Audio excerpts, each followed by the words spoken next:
મિત્રો આગળના વિડિયોની અંદર આપણે રુથરફોર્ડનો પરમાણુ નમૂનો રુથરફોર્ડે જે પ્રયોગ કર્યો હતો આલ્ફા કણ પ્રકીર્ણનનો પ્રયોગ સોનાના વરખ ઉપર આલ્ફા કણનો મારો કર્યો એના ઉપરથી 3 પરિણામો મળ્યા અવલોકનો મળ્યા એના ઉપરથી 3 તારણો કાઢ્યા અને એના ઉપરથી આપણે 3 અભિધારણાઓ લખી દીધી મને પહેલી અભિધારણા હતી કેન્દ્ર તો કે પરમાણુનો સમગ્ર દળ અથવા પરમાણુનો સમગ્ર વીજભાર ધન વીજભાર જે અતિશય નાના વિસ્તારમાં કેન્દ્રિત થયેલો હોય એને કેન્દ્ર કહેવાય બીજું કેન્દ્રની આસપાસ ઇલેક્ટ્રોન નિશ્ચિત વર્તુળાકાર માર્ગમાં પરિભ્રમણ કરે છે જેને આપણે કક્ષા કહીશું અને ત્રીજું કેન્દ્ર અને ઇલેક્ટ્રોન એકબીજા જોડે સ્થિર વિદ્યુતીય આકર્ષણ બળથી જકડાયેલા હોય છે તો આ 3 અભિધારણાઓને આધારે ધારો કે મારે પરમાણુનો નમૂનો આપવો હોય તો કે હું આવો આપી શકું પરમાણુનું સમગ્ર દળ અતિશય નાના વિસ્તારમાં કેન્દ્રિત થયેલું હોય એને કેન્દ્ર કહેવાય કેન્દ્રની આસપાસ ઇલેક્ટ્રોન નિશ્ચિત વર્તુળાકાર માર્ગે પરિભ્રમણ કરે છે કેન્દ્રની આસપાસ ઇલેક્ટ્રોન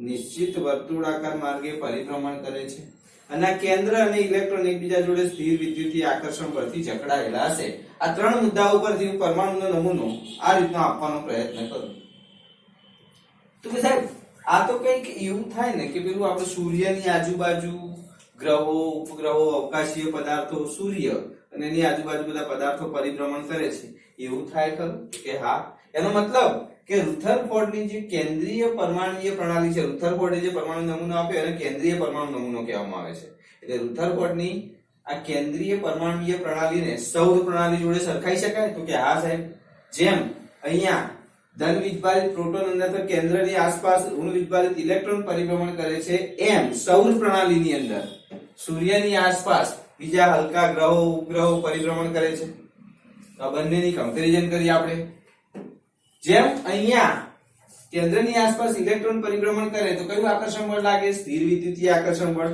સ્થિર વિદ્યુતીય આકર્ષણ બળને કુલંબિક આકર્ષણ બળ પણ કહેવાય કુલંબિક આકર્ષણ બળ હોય તો Q1 Q2 upon r². એક અચળાંક લેવો પડશે ચલન છે તો ચલન માટે અચળાંક લઈએ આપણે k તો અહીંયા ચલનનું ચિહ્ન કાઢી નાખવું હોય તો કુલંબિક બળ બરાબર k કુલંબિક અચળાંક Q1 Q2 upon r². Q1 આનો વીજભાર Q2 આનો વીજભાર અને આ બે વચ્ચેનું અંતર તો એનો મતલબ એવો થયો કે રુથરફોર્ડની પરમાણુય કેન્દ્રીય પ્રણાલીની અંદર આ પ્રકારનું આકર્ષણ બળ લાગે છે સ્થિર વિદ્યુતીય આકર્ષણ બળ લાગે છે જેને કુલંબિક આકર્ષણ બળ કહેવાય જેનું સૂત્ર k Q1 Q2 r² જે ફિઝિક્સમાં પણ આવશે એક્ઝેક્ટલી તો કે સાહેબ સૌર પ્રણાલીમાં આવું કોઈ આકર્ષણ તો કે લાગે ને સાહેબ ગુરુત્વાકર્ષણ બળ સૌર પ્રણાલીની અંદર સૂર્ય હોય અહીંયા ગ્રહો ઉપગ્રહો બધા નાના અવકાશી પદાર્થો ફરતા હોય તો બંનેના દળ લેવા પડે અહીંયા m1 m2 બંને વચ્ચેનું અંતર r² તો ગુરુત્વાકર્ષણ અચળાંક g લઈએ તો સૂત્ર આવું મળે m1 m2 r² તો સાહેબ આ બંને સૂત્રો તો સરખા જેવા છે આમાં અચળાંક k છે આમાં અચળાંક g છે આમાં વિદ્યુત ભાર Q1 Q2 છે અહીંયા દળ m1 m2 છે અંતર r છે તો કે બંને બળો સમાન છે રુથરફોર્ડની કેન્દ્રીય પ્રણાલીમાં લાગતું બળ કુલંબિક બળ અને સૌર પ્રણાલીમાં લાગતું ગુરુત્વાકર્ષણ બળ બળો લગભગ સમાન છે Q1 અને Q2 શું છે બે પદાર્થો બે પ્રોટોન કેન્દ્ર અને ઇલેક્ટ્રોનનો વીજભાર r બંને વચ્ચેનું અંતર k કુલંબિક અચળાંક અહીંયા g ગુરુત્વાકર્ષણ અચળાંક m1 m2 બંનેના દળ r બંને વચ્ચેનું અંતર થોડીક માહિતી આપવાની બંને પ્રણાલીની સરખામણી કરીએ તો કહેવાય સાહેબ ઇલેક્ટ્રોન કેન્દ્રની આસપાસ નિશ્ચિત કક્ષામાં જેમ ગ્રહો સૂર્યની આસપાસ પરિભ્રમણ કરે છે તે જ રીતે ફરે છે પરંતુ જો આ રીતે ફરતા હોય તો એક મેક્સવેલ નામનો વૈજ્ઞાનિક હતો ક્રિકેટર નહીં મેક્સવેલ એને વીજ ચુંબકીય સિદ્ધાંત આપ્યો શું આપ્યું વીજ ચુંબકીય સિદ્ધાંત આપ્યો આ સિદ્ધાંત બહુ જ સરસ છે મતલબ સમજૂતી એકદમ સિમ્પલ છે પણ જો સમજ પડી જાય ને તો આ બધા સિદ્ધાંતોને થોડા ડિસ્ટર્બ કરશે મેક્સવેલનો વીજ ચુંબકીય સિદ્ધાંત એવું કહે છે કે ભાઈ કેન્દ્રની આસપાસ કોઈ પણ વીજભારિત કણ કોઈ વચ્ચે મધ્યસ્થ હોય મધ્યસ્થની આજુબાજુ જો આંટા ફેરા મારે તો એક પ્રકારનું આકર્ષણ બળ ઉત્પન્ન થાય એના કારણે થાય શું વિદ્યુતીય આકર્ષણ બળ ઉત્પન્ન થયું કે સાહેબ કુલંબિક આકર્ષણ બળ પણ આવા જો વીજભારિત કણો પરિભ્રમણ ગતિ કરતા હોય તો મેક્સવેલનું કહેવું એવું છે કે તે પ્રવેગિત ગતિ કરશે મતલબ સમજણ ના પડી સાહેબ તો કે બે વીજભાર એક ધન વીજભાર અને એક ઋણ વીજભાર હોય આટા ફેરા મારવાનું ચાલુ થાય તો શરૂઆતમાં આટા ફેરા ઓછા હોય, દિવસે દિવસે આટા ફેરા વધી જાય, આપણને કોઈ ગમતું હોય તો શરૂઆતમાં એકાદ બે આટા હોય સોસાયટીની આજુબાજુ, પછી અઠવાડિયામાં એક બે આટા હોય જગ્યાએ રોજના એકાદ બે આટા થઈ જાય અને પછી રોજના 8-10 આટા થઈ જાય. શું થયું? તો કે સાહેબ આટા ફેરા વધી જાય. વીજભારિત કણો કોઈ કેન્દ્રને ગણીને જો આજુબાજુ આટા ફેરા મારવાનું શરૂ કરે તો શું થઈ જાય? આટા ફેરાઓ વધતા જાય અને એના કારણે વેગમાં વધારો થાય અને વેગમાં વધારો થાય એટલું ઝડપી વેગ વધી જાય કે એના કારણે ખિસ્સામાંથી ઉર્જા ખર્ચાય. રોજ આટા ફેરા મારો કોઈની સોસાયટીની આજુબાજુ તો મફતમાં આટા ફેરા મળે ના સાહેબ, પેટ્રોલ પર બીજા બધા પૈસા બી ખર્ચાય. તેનો મતલબ કે આ આટા ફેરા વધવાને કારણે આ જે કેન્દ્રની આજુબાજુ જે આટા ફેરા મારતો હોય એની ઉર્જા વધી જાય અને એ ઉર્જા એટલી વધી જાય કારણ કે જેટલો વેગ વધશે પ્રવેગિત ગતિ કરે છે. પ્રવેગિત ગતિ કરે એના કારણે વેગ વધતો થાય, વેગમાં વધારો થાય તો પ્રવેગ કહેવાય અને એના કારણે એ વેગ એટલો બધો વધી જશે કે એના કારણે એની એ વધારાની જે ઉર્જા ઉત્પન્ન થઈ એ ઉર્જાનું ગુંચળું બહાર ફેંકશે. ઉર્જાનું ગુંચળું ઈ ઉર્જા કહીએ જેનું સૂત્ર h ન્યુ આપણે સાબિત કરીશું, પણ અત્યારે હાલ પૂરતી એમ કહું કે આ ઈ જે ઉર્જાનું ગુંચળું છે ને એ બહાર ફેંકશે વધારાની ઉર્જા અને એના કારણે આ ઉર્જા જે બહાર ફેંકાય કયા સ્વરૂપે? તો કે પ્રકાશ સ્વરૂપે બહાર ફેંકશે. સમજો ખાસ વસ્તુ, કેન્દ્રની આસપાસ ઇલેક્ટ્રોન પરિભ્રમણ કરતો હોય એટલે કે મેક્સવેલે તો એવું કીધું કેન્દ્ર ઇલેક્ટ્રોન કઈ નહીં, વીજભારિત કણો એટલે જુદો જુદો વીજભાર ધરાવતા કણો હોય એ એકબીજાની આજુબાજુ જો પરિભ્રમણ ગતિ કરતા હોય તો કયા પ્રકારની ગતિ કરે? પ્રવેગિત ગતિ કરે. મેઇન શબ્દ મેક્સવેલના વીજચુંબકીય સિદ્ધાંત મુજબ કેન્દ્રની આસપાસ ભ્રમણ કરતા હોય તે પ્રવેગિત ગતિ કરશે. માટે કેન્દ્રીય પરમાણુ નમૂનામાં ઇલેક્ટ્રોન ગ્રહની જેમ ઘૂમે છે. સૌર પ્રણાલીની જેમ ઇલેક્ટ્રોન ગ્રહની જેમ ઘૂમે છે, એવી રીતે કેન્દ્રીય પરમાણુ પ્રણાલીમાં પણ ઇલેક્ટ્રોન આ રીતે ઘૂમે છે અને એના કારણે ઇલેક્ટ્રોન શું થશે? પ્રવેગિત થશે અને પ્રવેગિત થવાને કારણે શું થશે? તો સાહેબ એટલો બધો વેગ વધી જશે, એટલી બધી ઉર્જા વધી જશે કે ઉર્જા વધારાની ઉર્જા બહાર ફેંકશે અને બહાર ફેંકશે કયા સ્વરૂપે? પ્રકાશ સ્વરૂપે. પ્રકાશને બીજા શબ્દોમાં કહીએ તો વીજ ચુંબકીય વિકિરણ કહેવાય. વિદ્યુત ક્ષેત્ર ધરાવતું અને ચુંબકીય ક્ષેત્ર ધરાવતું વિકિરણ બહાર ફેંકશે. હંમેશા એક વસ્તુ યાદ રાખવાની કે કોઈ પણ પદાર્થ હોય એ ઉર્જાનું શોષણ ગમે તે સ્વરૂપે કરે, પણ શોષણ કર્યા પછી એ ઉર્જાનું ઉત્સર્જન કરે કારણ કે એની જોડે વધારાની ઉર્જા હોય, વધારાની ઉર્જા એ બહાર ફેંકશે અને બહાર ફેંકવાની વાત આવશે ત્યારે તે હંમેશા પ્રકાશ સ્વરૂપે કરશે. જેમ કે આપણે નળીની અંદર વિદ્યુત વિભાગ નળીની અંદર વાયુ ભર્યો તો બહારથી આપણે વિદ્યુત ઉર્જા આપી તો વાયુએ ઉર્જાનું શોષણ વિદ્યુત સ્વરૂપે કર્યું, પણ પછી એ વધારાની ઉર્જા જ્યારે બહાર ફેંકી ત્યારે કયા સ્વરૂપે કરી? પ્રકાશ ઉર્જા સ્વરૂપે. એટલે હંમેશા કોઈ પણ પદાર્થ હોય એ ઉર્જાનું શોષણ ગમે તે સ્વરૂપે કરી શકે, પરંતુ ઉત્સર્જન કરવાની વાત આવે ત્યારે તે હંમેશા પ્રકાશ સ્વરૂપે કરશે. તો એક્ઝેક્ટલી એ જ વસ્તુ થઈ. કેન્દ્રની આસપાસ જે ઇલેક્ટ્રોન પરિભ્રમણ ગતિ કરતો હતો એના કારણે શું થયું? તો કે સાહેબ પ્રવેગિત ગતિ કરી. કોના સિદ્ધાંત મુજબ? વીજ ચુંબકીય વિકિરણ, મેક્સવેલના વીજ ચુંબકીય વિકિરણ સિદ્ધાંત મુજબ પ્રવેગિત ગતિ કરી અને પ્રવેગિત ગતિ કરવાને કારણે એ વધારાની ઉર્જા બહાર ફેંકશે. કયા સ્વરૂપે? વીજ ચુંબકીય વિકિરણ સ્વરૂપે. અને આ ઉર્જા તરંગ સ્વરૂપે બહાર ફેંકાશે. હવે શું થયું? તો કે સાહેબ આની ઉર્જા ઘટી જશે. જેવું ઉર્જાનું ગુંચળું આ ઇલેક્ટ્રોન કેન્દ્રની આજુબાજુ પરિભ્રમણ કરતો હોય અને પરિભ્રમણ ગતિ કરવાને કારણે વેગ વધી જાય તો એના કારણે ઉર્જાનું ગુંચળું બહાર ફેંકે. જેવું ઉર્જાનું ગુંચળું બહાર ફેંકશે, જેવો પ્રકાશ બહાર ફેંકાશે એટલે મતલબ તમને આમ ઇલેક્ટ્રોન ફરતો હોય ત્યારે પ્રકાશના ગુંચળા બહાર ફેંકતો હોય એવું દેખાય અને જેવું પ્રકાશનું ગુંચળું બહાર ફેંકે એવું તરત જ જે ઇલેક્ટ્રોનની ઉર્જા આની ઉર્જા કેવી થઈ જાય? તો સાહેબ ઘટી જાય, કારણ કે વધારાની ઉર્જા એને બહાર ફેંકી દીધી અને બહાર ફેંકી એના કારણે એની ઉર્જા ઘટી જાય. એના કારણે કેન્દ્રનું આકર્ષણ બળ એના ઉપર વધી જાય. સમજો મેઇન વસ્તુ. અને ઉર્જાનું ગુંચળું બહાર ફેંક્યું, ઇલેક્ટ્રોનની ઉર્જા ઘટી જાય એટલે કેન્દ્રનું આકર્ષણ બળ ઇલેક્ટ્રોન ઉપર વધી ગયું અને ઇલેક્ટ્રોન ઉપર કેન્દ્રનું આકર્ષણ બળ વધી જવાને કારણે ઇલેક્ટ્રોન ધીરે ધીરે આકર્ષણ પ્રબળ થઈ ગયું, કેન્દ્રમાં જતો રહેશે. કક્ષા સંકોચાવાની ચાલુ થઈ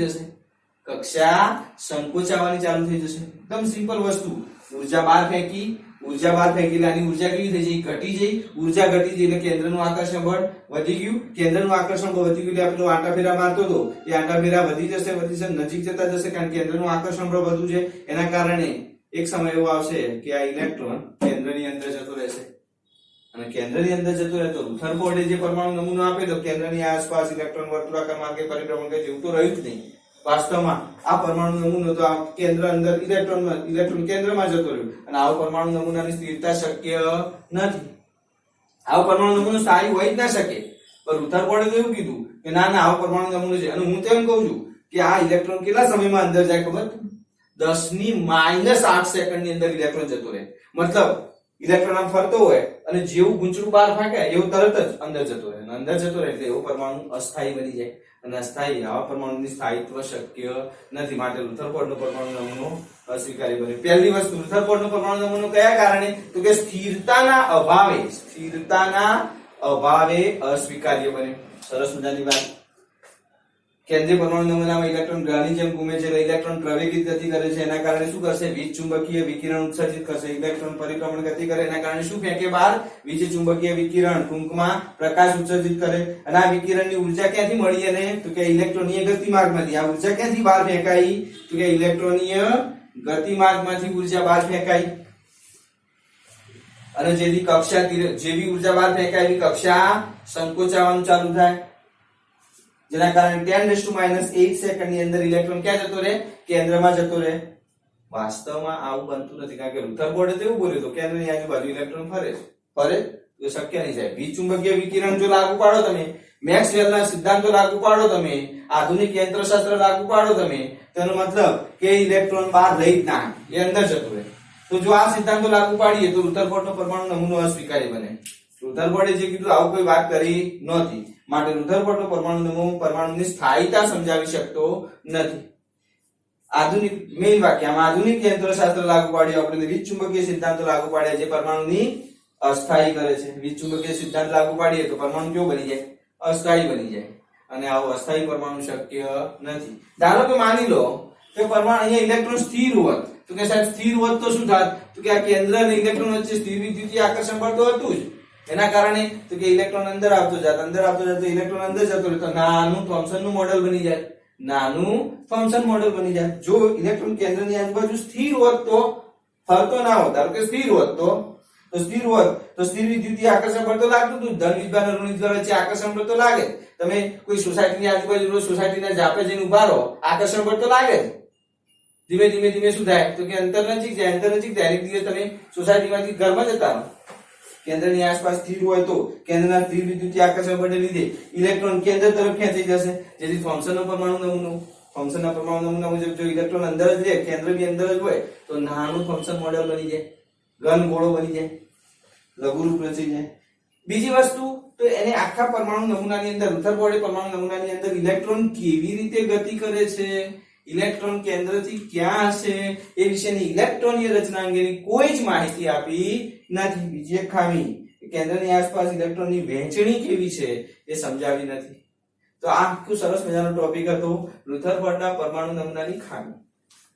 બહુ સરસ વાત. પહેલા પ્રસ્તાવના કરવાની, ત્યારે પરમાણુ કેન્દ્રીય પ્રણાલી અને સૌર પ્રણાલી બંને વચ્ચેની સરખામણી કરવાની. સરખામણી કર્યા પછી શું કરવાનું કે સાહેબ કેન્દ્રની આજુબાજુ જ્યારે ઇલેક્ટ્રોન પરિભ્રમણ કરતો હોય તો પછી એને આપણે મેક્સવેલનો વીજચુંબકીય સિદ્ધાંત લાગુ પાડીએ અને મેક્સવેલનો વીજચુંબકીય સિદ્ધાંત લાગુ પાડીએ તો ઇલેક્ટ્રોન કેન્દ્રમાં જતો રહે, મતલબ ઉર્જા બહાર ફેંકે, પ્રવેગિત ગતિ કરે. મેઇન આ વાક્ય, વીજભારિત કણ પરિભ્રમણ ગતિ કરતો હોય તો પ્રવેગિત ગતિ કરે. પહેલું વાક્ય, પ્રવેગિત ગતિ કરે તો શું કરે?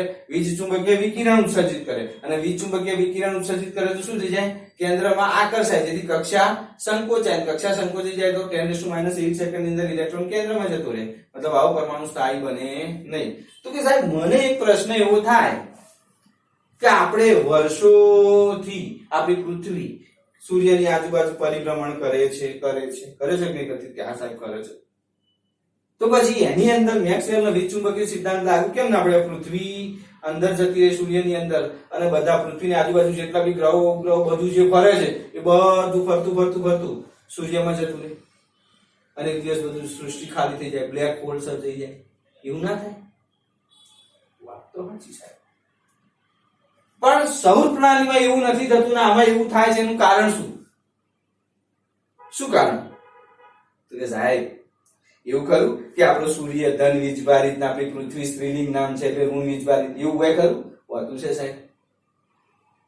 પૃથ્વીની સૂર્યની આજુબાજુ જે ગ્રહો ઉપગ્રહો ફરે છે વીજભારિત કણો નથી, અને વીજભારિત કણો નથી માટે ત્યાં મેક્સવેલનો વીજચુંબકીય સિદ્ધાંત લાગુ પડે નહીં. અને ચોખ્ખી વાત કરી હતી કે વીજભારિત કણો જ્યારે કેન્દ્રની આસપાસ પરિભ્રમણ કરતા હોય ત્યારે વીજચુંબકીય વિકિરણ ઉત્સર્જિત કરે. એટલે સૂર્ય અને પૃથ્વીમાં સૌર પ્રણાલીમાં વસ્તુ લાગતી નથી. એનો મતલબ કે વર્ષોથી એ જ ગતિથી ફરે જાય છે. એમને ગતિમાં પણ ફેરફાર થતો નથી, મતલબ પ્રવેગિત ગતિ પણ કરતા નથી. એટલે સૌર પ્રણાલીમાં અને આમાં એટલો ફરક કે સૌર પ્રણાલી સૂર્યની આજુબાજુ ફરતા ગ્રહો ઉપગ્રહો સૂર્યની અંદર જતા રહેતા નથી. એનું કારણ એ વીજભારિત કણો નથી. ઓકે, તો સરસ મજાનો ટોપિક યાદ રહેજો. રુથરફોર્ડનો પરમાણુ નમૂનો વિસ્તૃત સમજાવી તેની મર્યાદાઓ લખો. તો આગળનું ગઈ વખતના વિડીયોનો આખો ટોપિક એટલે આકૃતિ સહિતનો અને પછી વધતા વધારાનું આ 4 માર્કનો પ્રશ્ન બની જાય થઈ શકે. હવે આપણે થોડાક નવા ટોપિક તરફ પ્રયાણ કરવું છે. મતલબ રુથરફોર્ડને ખોટો સાબિત કરીશું તો નવો સિદ્ધાંત બની શકીશું. મતલબ ઘરમાં નવું ટીવી લાવવું હોય તો આપણે શું કરવું પડે કે જૂના ટીવીની ખામીઓ પપ્પાને બતાવવી પડે. પપ્પા આનું રિમોટ કામ નહીં આવે, પાછળ જઈને ધબ્બો મારીએ ને ત્યારે અવાજ આવે, ઉપર ધબ્બો મારીએ ને નહીં તો ઝરમરી આવે છે, ચિત્ર હરખું દેખાતું નહીં, કલરો બધા ભેગા થઈ જાય. તમે જેટલી ખામીઓ બતાવશો તો નવું ટીવી ઘરમાં આવે. વસ્તુ એ જ અહીંયા રુથરફોર્ડના પરમાણુ નમૂનાની ખામીઓ બતાવી તો પછી આપણે નવો સિદ્ધાંત તરફ પ્રયાણ કરીશું. નવો પરમાણુ નમૂનો છે બોહર પરમાણુ નમૂનો. બોહર પરમાણુ નમૂનો એટલે લેટેસ્ટ પરમાણુ નમૂનો. એકદમ લેટેસ્ટ તો ના કહેવાય, એની પણ ખામીઓ તો છે જ, પણ આપણે બોહર પરમાણુ નમૂનો ભણ્યા પછી આ ઇતિહાસ અટકી જઈશું. કારણ કે આપણે ભણ્યા થોમ્સન ભણ્યા, ડાલ્ટન ભણ્યા, રુથરફોર્ડ ભણ્યા, બોહર ભણીશું, 4 પરમાણુ નમૂના ભણ્યા. તો એ હજુ પરમાણુનું કોઈ ઠેકાણું ના હોય તો પછી આપણે અટકી જઈશું. ઓકે સાહેબ છોડો, તો પછી હાલ શું છે લેટેસ્ટ માહિતી એના વિશેની વાત કરીશું. પણ એ પહેલા આપણે બોહર પરમાણુ નમૂનો ભણીશું. એ 3-4 વિડીયો ચાલશે આપણા.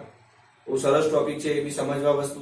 કારણ કે એને જે આખી વાત કરી છે એ આધુનિક યંત્રશાસ્ત્ર ઉપર તરંગ યંત્રશાસ્ત્રનો ઉપયોગ કર્યો છે. બીજું વીજ ચુંબકીય વિકિરણની આની બી ચર્ચા કરી, આને બી સમાવેશ કર્યો. કારણ કે આને રુથરફોર્ડને ખોટો સાબિત કર્યો છે, એને છોડાય નહીં, આપણે એનો કવર કરીએ. તો દ્રવ્ય સાથેની વિકિરણની પારસ્પરિક ક્રિયા. દ્રવ્ય મતલબ પરમાણુ, કેન્દ્ર, ઇલેક્ટ્રોન જ્યારે વિકિરણ બહાર ફેંકે ત્યારે વિકિરણ સાથેની પારસ્પરિક ક્રિયાને આધારે નીલ્સ બોહરે રુથરફોર્ડના પરમાણુ નમૂનામાં સુધારા વધારા સૂચવ્યા.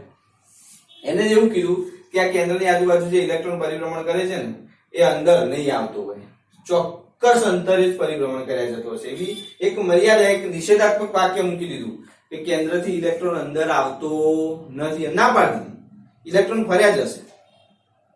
બીજું કે જે ફર્યા જાય છે એ ગતિ, સ્થિતિ, વેગ બધું અચળ રહેશે, બદલાતું નથી. એટલે કે આ પ્રવેગિત ગતિ કરે છે એ વાર્તાને બી એ ખોટી કહેશે કે ના એવું તો થતું નથી. ઇલેક્ટ્રોન માન્ય કક્ષામાં, સ્થિર કક્ષામાં નિયમિત સ્થિર રીતે ફર્યા જશે. અને એ માટે એને બધી જે બહુ બધી સમજૂતી આપી છે એ મેઇન 2 વસ્તુ ઉપર છે. અને આખી જે બોહર પરમાણુ નમૂનો જે આપણે ભણવાનો છે ડીપમાં, પણ એની જે પ્રાથમિકતાની પ્રસ્તાવનાની વાત કરું, પૂછાયું કશું છે નહીં, પણ એને જે સુધારા વધારા સૂચવ્યા એ 2 ટોપિક ઉપર છે. એક તો પહેલો તો કે વીજ ચુંબકીય વિકિરણ મતલબ પ્રકાશ. વીજ ચુંબકીય વિકિરણ બોલું એનો બીજા શબ્દમાં બોલવું શું કહેવાય? પ્રકાશ. તો પ્રકાશ એ કઈ પ્રકૃતિ ધરાવે છે કે સાહેબ કણ બી કહેવાય અને તરંગ બી કહેવાય. એ છે પ્રકાશને કણ બી કહેવાય, હા, અને પ્રકાશને તરંગ બી કહેવાય. પ્રકાશને તરંગ તો વર્ષોથી થાય છે. સૂર્યપ્રકાશનું કિરણ, કિરણ એટલે વિકિરણ, વિકિરણ એટલે તરંગ. પણ અહીંયા આપણે પ્રકાશને કણ બી સ્વીકારીશું અને તરંગ બી સ્વીકારીશું. વીજ ચુંબકીય વિકિરણ જે દ્વૈત સ્વભાવ ધરાવે છે, દ્વિ સ્વભાવ ધરાવે છે, 2 પ્રકૃતિ ધરાવે છે. કઈ? કણ અને તરંગ એમ 2 પ્રકૃતિ ધરાવે છે. અને બીજી વસ્તુ, કોઈ એ જે પરમાણુ કોઈ પણ પદાર્થ હોય તો એના જે વાયુ હોય એને નળીમાં ભરી એમાંથી પ્રકાશ બહાર કાઢી અને એનો પરમાણ્વીય વર્ણપટ મેળવીશું. આપણે એક આખી ફિલ્મ બનાવીશું પરમાણ્વીય વર્ણપટ, અને પરમાણ્વીય વર્ણપટનો અભ્યાસ કરીશું. અને એની મદદથી એ પરમાણુની અંદર કેવી રીતે ઇલેક્ટ્રોન ગોઠવાયેલા છે, કયા કયા શક્તિ સ્તરમાં ગોઠવાયેલા છે, એ શક્તિ સ્તરની ગણતરી કરીશું, ક્વોન્ટીકૃત કરીશું. તો એનો મતલબ કે પરમાણુ વર્ણપટનો પ્રાયોગિક પરિણામોનો અભ્યાસ કરીશું. આપણે પરમાણુ વર્ણપટ મેળવીશું. બોહરે જ બનાવેલો પ્રાયોગિક વર્ણપટ, એને હાઇડ્રોજન પરમાણુ માટેનો આખો વર્ણપટ બનાવ્યો હતો. અને એને આધારે પરમાણુના ક્વોન્ટીકૃત ઇલેક્ટ્રોનીય ઉર્જા સ્તર સમજાયા હતા કે પરમાણુની આજુબાજુ ક્વોન્ટિકૃત એટલે ગણતરી કરવી, સમજાવી કોની ઉર્જા સ્તર, ઇલેક્ટ્રોન કયા કયા શક્તિ સ્તરમાં હોય, પહેલામાં હોય, બીજામાં હોય, ત્રીજામાં હોય, કયા કયા શક્તિ સ્તરોમાં હોય, શક્તિ સ્તર સમજાવવાનો પ્રયત્ન કર્યો તો બોહરે. તો બોહર પરમાણુ નમૂનો આ બે મુદ્દાઓ ઉપર ચર્ચાયેલો છે. વાત કરીએ બોહર પરમાણુ નમૂનો ભણીએ એ પહેલા થોડીક આ વીજ ચુંબકીય વિકિરણ મતલબ પ્રકાશની તરંગ પ્રકૃતિ વિશેનો અભ્યાસ સમજીએ. પ્રકાશ તરંગિત પ્રકૃતિ છે, પછી એવું સમજીશું પ્રકાશ કણ પ્રકૃતિ છે, પછી એવું સમજીશું કે પ્રકાશ કણ અને તરંગ બંને છે. જોઈએ મેક્સવેલે સૌપ્રથમ વાત કરી વિદ્યુતીય અને ચુંબકીય ક્ષેત્ર ધરાવતું હોય એવું વિકિરણ. શેમાંથી નીકળે? વીજભારિત કણ જ્યારે પ્રવેગિત ગતિ કરતો હોય ત્યારે જે વિકિરણ બહાર ફેંકાય, આ જે વિકિરણ બહાર ફેંકાય એ વિકિરણ બે ક્ષેત્રો ધરાવે છે. કયું? વિદ્યુતીય ક્ષેત્ર બી ધરાવે છે અને ચુંબકીય ક્ષેત્ર બી ધરાવે છે. અને કયા સ્વરૂપે બહાર ફેંકાય છે? તો કે સાહેબ તરંગ સ્વરૂપે ફેંકાય છે. તો આ બધા શબ્દોને ભેગા કરો, વિદ્યુતીય, ચુંબકીય અને તરંગ. તરંગને વિકિરણ પણ બોલાય. ભેગું બોલું તો વીજ ચુંબકીય વિકિરણ. વીજ ચુંબકીય વિકિરણ. વીજ એટલે વિદ્યુતીય ક્ષેત્ર, ચુંબકીય ક્ષેત્ર અને તરંગ સ્વભાવે બહાર ફેંકાય. એનું ભેગું બોલું તો વીજ ચુંબકીય વિકિરણ. તો મેક્સવેલે સૌપ્રથમ વિદ્યુતીય ક્ષેત્ર અને ચુંબકીય ક્ષેત્રની વર્તણૂક અને વીજભારિત પદાર્થો વચ્ચેની પારસ્પરિક ક્રિયાની વિગતવાર સમજૂતી આપી. એને સૌપ્રથમ વાર સમજાવ્યું કે કેન્દ્રની આસપાસ વીજભારિત કણ પ્રવેગિત ગતિ કરતો હોય ત્યારે વીજભારિત કણ કેન્દ્રની આસપાસ પ્રવેગથી ઘૂમે છે ત્યારે બે પ્રકારના ક્ષેત્રો ઉત્પન્ન થાય છે, વિદ્યુતીય ક્ષેત્ર અને ચુંબકીય ક્ષેત્ર. જે કઈ રીતે? જે તરંગ સ્વરૂપે પારગમિત થાય છે. પારગમિત થાય છે એટલે બહાર નીકળે છે, મતલબ પ્રકાશ સ્વરૂપે બહાર ફેંકાય છે. જેને શું નામ આપ્યું? વીજ ચુંબકીય વિકિરણ અથવા તરંગ કીધું. મતલબ વર્ષોથી પ્રકાશને આપણે તરંગ સ્વીકાર્યો છે. આદિકાળથી ઋષિ મુનિઓ જ્યારે બી તપ કરતા હતા ત્યારે બી કહેતા હતા કે પ્રકાશનું કિરણ બોલતા હતા. એટલે પ્રકાશ વિકિરણ પ્રકૃતિ તો વર્ષોથી આદિકાળથી છે. પછી વચ્ચેના સમયની વાત કરીએ, અગાઉના સમયમાં, અગાઉનું એટલે હાલ જે ભણીએ છીએ એના પહેલાના સમયની વાત કરું, મતલબ ન્યૂટનના સમયની વાત કરીએ, તેની અંદર પ્રકાશની કણ પ્રકૃતિ સ્વીકારી. મતલબ પ્રકાશ તરંગ તો છે જ સાહેબ, પણ પ્રકાશની કણ પ્રકૃતિ પણ સ્વીકારી. અને પછી કેટલાક એવા બીજા બે ત્રણ વૈજ્ઞાનિકો આવશે અને કેટલાક એવા મત મૂકશે કે ભાઈ આવું બી થાય છે અને આવું બી થાય છે. તો એક કામ કરો કે પ્રકાશની તરંગ બી રાખો અને કણ બી, બંને પ્રકૃતિ રાખો. એટલે બંને પ્રકૃતિ સ્વીકારીશું. 19મી સદીની પ્રકાશની તરંગ પ્રકૃતિ સાબિત થઈ. 19મી સદીની અંદર મેક્સવેલનો વીજ ચુંબકીય સિદ્ધાંત આવ્યો. એના ઉપરથી એમને નક્કી કર્યું કે પ્રકાશ તરંગિત પ્રકૃતિ ધરાવે છે, પ્રકાશ વિકિરણ પ્રકૃતિ ધરાવે, મતલબ પ્રકાશની તરંગ લંબાઈ શોધી કાઢી, પ્રકાશની આવૃત્તિ શોધી કાઢી. તરંગ લંબાઈના આવૃત્તિ જે ધરાવતું હોય એને શું કહેવાય? તો સાહેબ કોણ? તરંગ કહેવાય. તો પ્રકાશની તરંગ પ્રકૃતિ સાબિત થઈ. જેની ગતિ, આ તરંગિત પ્રકૃતિ છે તો તરંગિત પ્રકૃતિ કેવી છે? એની ગતિ બહુ જ જટિલ છે, બહુ વિચિત્ર છે. મતલબ એની ગતિ વિશે સમજાવ્યું. મેક્સવેલે સૌપ્રથમ પ્રયત્ન કર્યો સમજાવવાનો, જે આપણે નેક્સ્ટ વિડીયોમાં જોઈશું કે મેક્સવેલે આખા જે જુદા જુદા પ્રકારની જુદી જુદી આવૃત્તિ ધરાવતા પ્રકાશ, આપણે જોયું કે રેડિયો આવૃત્તિ જુદી જુદી હોય, મોબાઈલમાંથી આવતા વિકિરણની આવૃત્તિ જુદી જુદી હોય, પછી વોકી ટોકીમાં આવતા વોકી ટોકીનું જે વેવ્સ હોય, તરંગ હોય, એની આવૃત્તિ જુદી જુદી હોય, રડારમાંથી કોઈ વિમાનનું સ્થાન જાણવાનું હોય તો એની આવૃત્તિ જુદી જુદી હોય. બધી આવૃત્તિઓને કવર કરીને એક આખું વર્ણપટ્ટ બનાવ્યો, એક આખો પટ્ટો બનાવ્યો કે જેની અંદર કઈ કઈ આવૃત્તિ ક્યાં ક્યાં વપરાય છે. અને એ આખા વીજ ચુંબકીય વિકિરણ વિશેની સંપૂર્ણ માહિતી આપી મેક્સવેલે, જે આપણે નેક્સ્ટ વિડીયોમાં જોઈશું. ધન્યવાદ.